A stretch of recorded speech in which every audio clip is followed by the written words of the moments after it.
Hello students, इस lecture में हम बात करेंगे न्यूक्लियस और उससे related terms like mass defect, द्रव्यमान क्षति, मास एक्सेस, द्रव्यमान आधिक्य, पैकिंग फ्रैक्शन, संकुलन गुणांक। सबसे पहले ये देखें कि एटॉमिक एंड न्यूक्लियर लेवल पर मास को किस यूनिट में मापा जाता है। ग्राम किलोग्राम तो हो ही नहीं सकता, क्योंकि इस लेवल पर मासेस का ऑर्डर 10⁻⁻24 kg से लगभग 10⁻⁻26 kg का होता है। तो हम एक नई unit, atomic mass unit AMU या शॉर्ट में मास यूनिट, और इसका सिंबल खाली U से लिखा जाता है। क्या होती है इसकी वैल्यू? कन्वेंशनली कार्बन 12 के एक उदासीन अनबाउंड प्रोटॉन को यदि उसके nuclear and electronic ground state मूल अवस्था में अगर उसका एक एटम का द्रव्यमान निकाला जाए तो उसके 12वें हिस्से 1/12 पार्ट को हम एक मास यूनिट कहते हैं। इसकी कैलकुलेशंस यहाँ पूरे डिटेल्स में दिखाई हुई हैं। कार्बन 12 का मॉलिक्यूलर वेट 12 ग्राम होता है और एवोगैड्रोस नंबर क्या बताता है? एक मॉलिक्यूलर वेट में नंबर ऑफ एटम्स। तो उसके मॉलिक्यूलर वेट को एवोगैड्रोस नंबर से डिवाइड करके हम एक एटम का मास प्राप्त कर लेते हैं और उसको 12 से जब डिवाइड करते हैं तो एक मास यूनिट की ये वैल्यू हमको मिलती है। अब इस लेवल पर हम क्योंकि मास और एनर्जी को डिफ्रेंशिएट नहीं करते हैं, तो एनर्जी यूनिट में इसकी वैल्यू लगभग ये दिखा रखी है, ये हमको मिलती है। अब न्यूक्लियर मास की बात करते हैं। एक न्यूक्लियस के कंपोनेंट्स होते हैं Z प्रोटॉन्स और A-Z न्यूट्रॉन्स। इन दोनों का मिलाकर टोटल मास यहाँ पर इसके बराबर होगा। तो क्या न्यूक्लियस का मास इसके बराबर होना चाहिए? नहीं, क्योंकि न्यूक्लियस एक बाउंड सिस्टम है।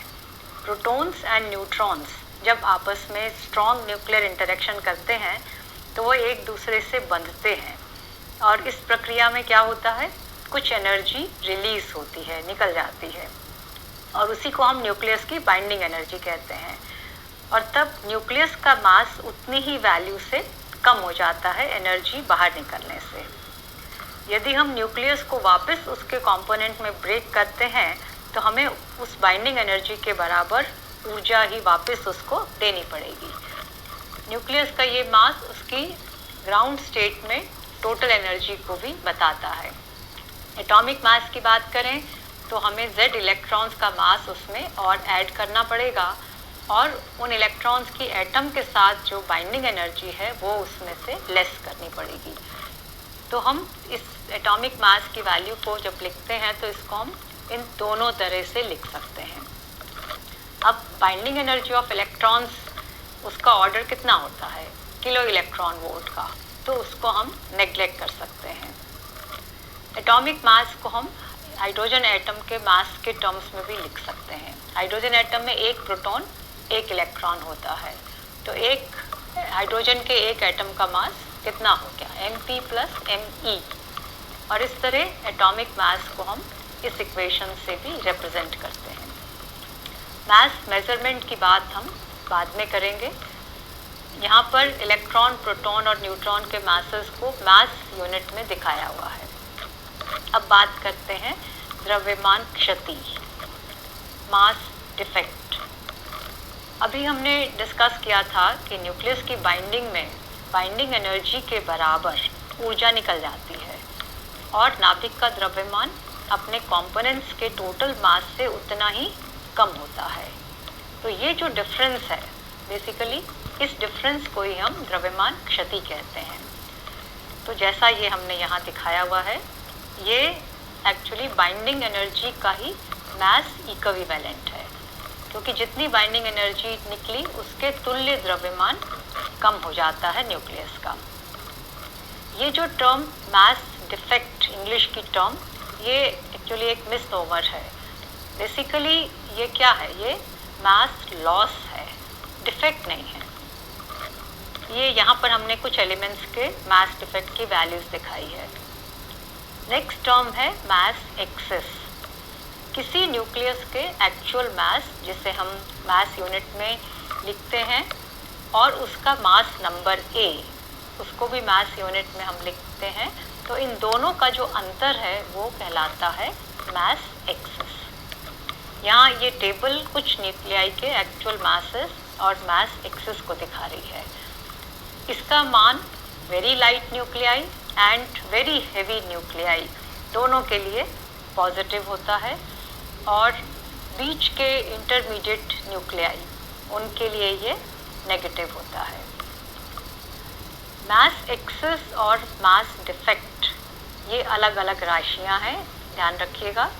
यहाँ देखिए हमने कार्बन 12 का मास एक्सेस, जो कि ऑब्वियसली 0 है, क्योंकि हमने मास यूनिट को डिस्क्राइब भी इस तरह से किया है कि कार्बन 12 का मास 12 मास यूनिट्स के बराबर है, तो उसका मास एक्सेस तो 0 है, लेकिन मास डिफेक्ट 0 नहीं है। आखिरी टर्म है संकुलन गुणांक, पैकिंग फ्रैक्शन। किसी न्यूक्लियस के मास एक्सेस के उसके मास नंबर A के साथ अगर रेशियो निकाला जाता है तो उसको हम पैकिंग फ्रैक्शन बोलते हैं। ऑब्वियसली मास एक्सेस की तरह इसकी वैल्यूज़ भी पॉजिटिव और नेगेटिव दोनों हो सकती हैं।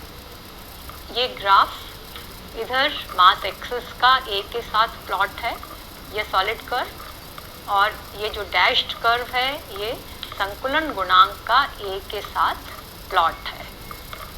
कर्व्स ऊपर नीचे देखकर आपको कंफ्यूज नहीं होना है, क्योंकि ध्यान से देखिए दोनों के स्केल्स अलग अलग हैं।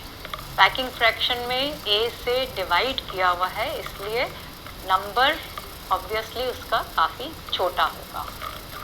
इम्पॉर्टेंट बात क्या दिख रही है यहाँ, लाइट एंड हेवी न्यूक्लियाई के लिए दोनों की वैल्यूज़ पॉजिटिव, एंड बीच की एक बहुत बड़ी संख्या जिसका मास नंबर अराउंड 20 से 200, उनकी बात करें तो उनके लिए दोनों ही क्वांटिटीज़ की वैल्यू नेगेटिव है। एक्चुअल मास का मान A से इनमें कम है। इसका मतलब ये हुआ कि ये न्यूक्लियाई बहुत स्ट्रांगली बाउंड है। They are exceptionally stable nuclei. ये वाली बात जो हमने अभी डिस्कस की है, ये जनरल कंक्लूजन्स यहाँ दिखाए गए हैं, निष्कर्ष, उसमें यही चीज़ बताई हुई है। ये टेबल कुछ light, intermediate and heavy nuclei के लिए मास एक्सेस एंड पैकिंग फ्रैक्शन की वैल्यूज़ दिखा रही है, और जैसा हमने अभी डिस्कस किया था, वेरी लाइट न्यूक्लियाई और हेवी न्यूक्लियाई के लिए इसकी वैल्यू पॉजिटिव है, और बीच वालों के लिए इसकी वैल्यू नेगेटिव है। तो जो हेवी न्यूक्लियस हैं आपको मालूम है वो रेडियो एक्टिविटी दिखाते हैं, उनमें काफ़ी अनस्टेबिलिटी हो सकती है। लाइट न्यूक्लियाई में भी कुछ में अनस्टेबिलिटी होती है। So okay, have a good day.